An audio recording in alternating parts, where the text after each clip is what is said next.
A $5 plant from the garden aisle drops your wall temperature by up to 28 degrees Fahrenheit.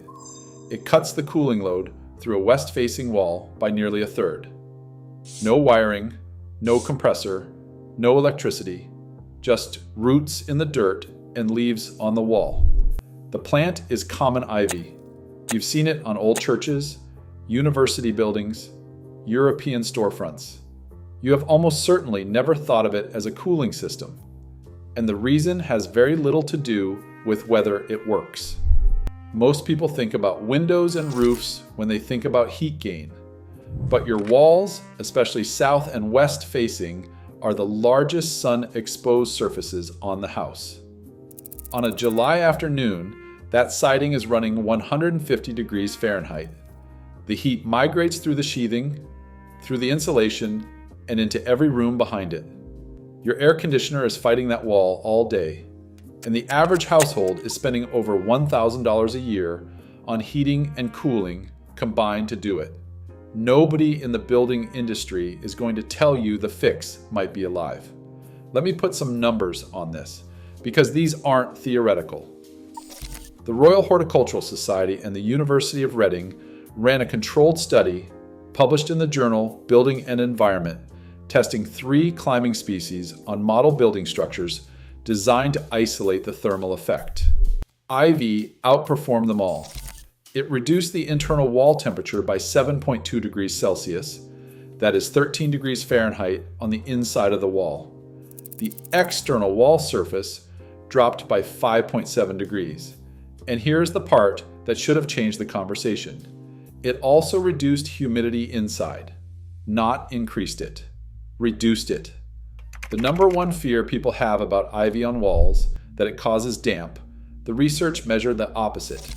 A separate study published in Experimental Heat Transfer measured the actual heat flux through a real 2-story building wall covered in thick ivy, a west-facing wall on a clear summer day.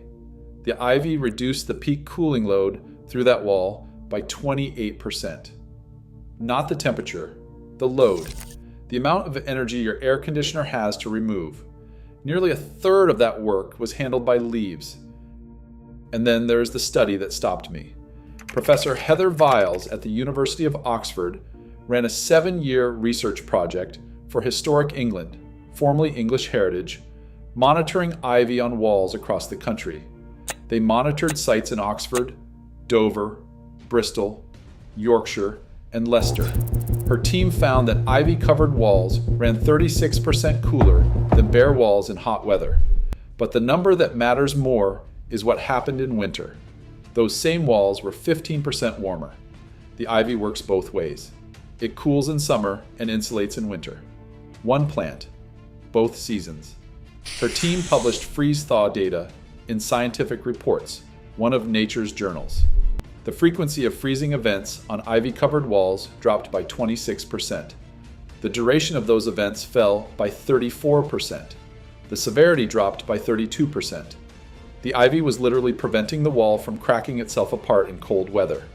While they had sensors on the walls, they measured something else.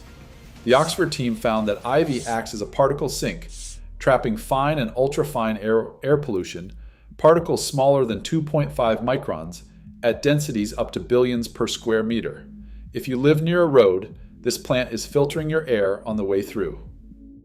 Now here's the part that inverts everything most people believe about this plant. Everybody knows ivy destroys walls. You have heard it. Your neighbor has said it. Your HOA has it in their rulebook. And Historic England, the agency responsible for protecting some of the oldest masonry structures on Earth, spent 7 years and nearly £200,000 trying to find out if that is true. Their conclusion was clear. Ivy's aerial rootlets sit on the surface of the wall. They do not penetrate sound masonry. On a wall in good repair, the ivy shields the surface from driving rain. It buffers temperature swings that cause expansion and contraction damage. It filters the pollution that erodes limestone and mortar. It reduces the freeze-thaw cycles that crack brick and stone apart over decades. The wall damage story is not just wrong, it is backwards. The one real caveat, and this matters, is that if the masonry is already deteriorating, if there are existing cracks, failing mortar joints, or open voids, the ivy can grow into those gaps and make it worse. So the rule is simple. Sound wall, ivy helps. Damaged wall, fix the wall first. That distinction is the entire basis for the myth. Some walls were already failing. The ivy got blamed. So how does this actually work? The numbers are striking, and it is worth understanding what is physically happening. 3 things are going on at the same time, and each one would be useful on its own. Together, they are something no mechanical system replicates. First, shade. The leaf canopy blocks direct solar radiation before it hits the wall surface. This is the obvious one. But ivy outperforms a simple shade structure. Researchers comparing the two found the wall behind ivy was 7 degrees Celsius cooler than the wall behind a shade sail that blocked the same amount of sun. The difference is the second thing, evapotranspiration. The plant sweats. Water moves from the soil through the roots, up the stems, and out through the leaves. As it evaporates, it pulls heat out of the surrounding air. It is the same process that cools your skin when you step out of a shower. The leaf canopy is not just blocking the sun, it is actively refrigerating the air in front of the wall. No electricity, just water and biology. And third, the dead air layer. Between the backs of the leaves and the wall surface, there is a pocket of still air. Still air is one of the best insulators that exists. It is the same principle that makes double pane windows work. It is the same physics behind the Velcro sealed curtain trick. A trapped air gap that heat has to fight through instead of sailing past. Shade, sweat, still air. 3 cooling systems in one organism running on water and sunlight for $5. A siding replacement on an average American home runs $10,000 to $17,000. That siding does not cool your wall. It does not insulate in summer. It does not filter pollution. It does not buffer temperature swings. It just sits there, absorbing every degree the sun delivers and passing it along to your living room. And it needs replacing again in 20 to 30 years. An ivy plant costs $5. It covers a wall in 2 to 3 growing seasons. It lasts 30 years or longer. It has no operating cost, no replacement cycle, no service contract. Unlike the siding, it actively reduces the thermal load the wall sends into your house. By 1/3 in summer, it also insulates in winter. On a home spending $1,300 a year on heating and cooling, that is hundreds of dollars back every year for the life of the plant. $5 versus $15,000. One of them cools your wall, the other one cooks it. So why isn't every south-facing wall in America covered in something that works this well for this little? Nobody suppressed ivy. That is not what happened here. The plant has no brand, no margin, no replacement cycle, no annual service visit. It sits in the garden aisle at Home Depot, 4 feet from a display advertising $12,000 in James Hardie fiber cement siding, and nobody connects the two. There is the homeowner association layer. Across the country, these groups ban climbing plants. The reason given is almost always wall damage, the exact claim research disproves. Your homeowner association rulebook may require you to keep your largest sun-facing surface bare, unshaded, and fully exposed to solar radiation, and then pay to remove that heat with a machine every month for the rest of your life. Sound familiar? It is the same pattern as the homeowner association rules that ban white roofs and require earth tones, colors that maximize heat absorption on the surface of your home. And then there is the invasive species question, which is real and worth addressing head on. Oregon banned the sale of an English ivy in 2010. Washington followed in 2025. In the Pacific Northwest, English ivy escapes yards, invades forests, climbs native trees, blocks sunlight, and can take down an understory in a few years. It is a genuinely serious ecological problem in that region. But here is what makes that detail interesting. rather than disqualifying. The same trait that makes ivy a problem in a forest, namely that it is aggressive, fast-growing, and hard to kill, is exactly what makes it a solution on a wall. Managed with a single trim once or twice a year, it stays exactly where you put it, and in the Pacific Northwest, you use Virginia creeper or Boston ivy instead. Problem solved. In the rest of the country, where English ivy is not on any noxious weed list, it is perfectly legal, perfectly available, and perfectly ignored. Now picture this. It is August. It is 3 in the afternoon. You walk along the south side of your house and press your palm against the bare siding. You pull it back. The surface is scorching. You can feel the heat radiating off it from 6 inches away. You take 2 steps to the left, where the ivy starts. You press your hand against the wall behind the leaves. Cool, not warm, not neutral. Cool to the touch, in direct afternoon sun. The air between the leaves is still and soft.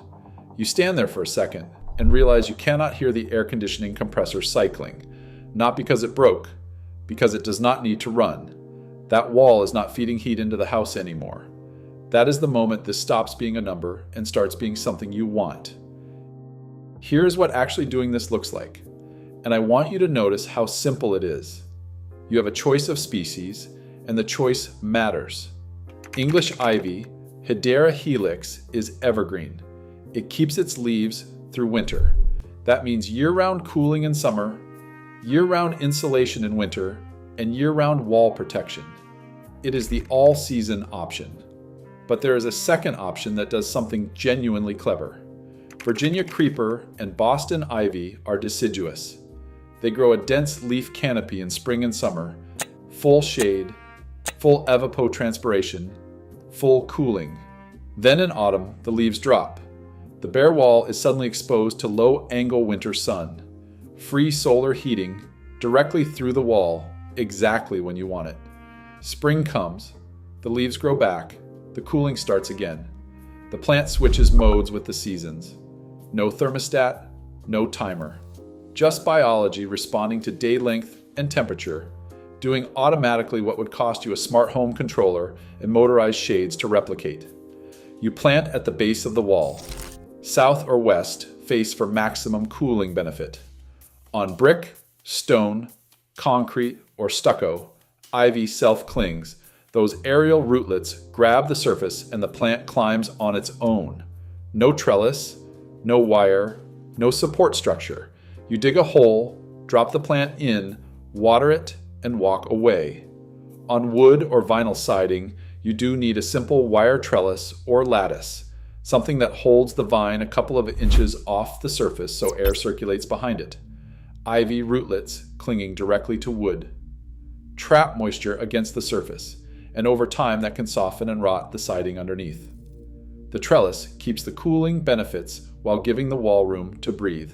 That is a $20 piece of lattice from the hardware store and an afternoon with a drill. Emphasis on trellis and airflow. One plant covers 10 to 15 feet of wall width. Growth rate is 1 to 3 feet per year in the early stages, then accelerates. Full wall coverage in 2 to 3 growing seasons. If you want it faster, plant 3 or 4 starts 18 to 24 inches apart along the base of the wall. $15 to $20 total, and you can have meaningful coverage by the end of the first summer.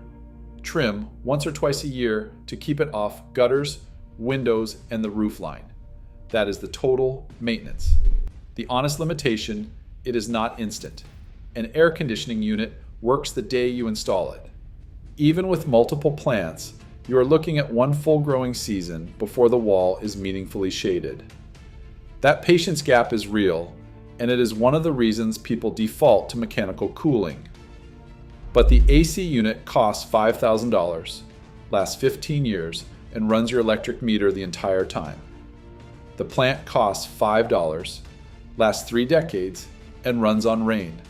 There is a wall on your house right now that the sun has been heating since 7 this morning. The AC has been fighting it since 9. The compressor is cycling. The meter is spinning.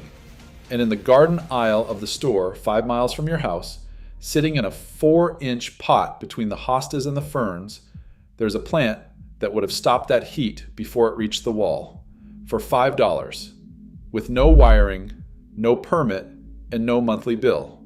The Romans grew it on their villas. The colleges at Oxford have had it on their walls for centuries. Historic England spent 7 years proving it protects the buildings it covers, and the HOA down the street says you can't have it because they heard it damages walls. The research says otherwise. The plant is on the shelf. The only thing missing is someone pointing at it. If that's the kind of thing worth knowing, subscribe. There is more coming.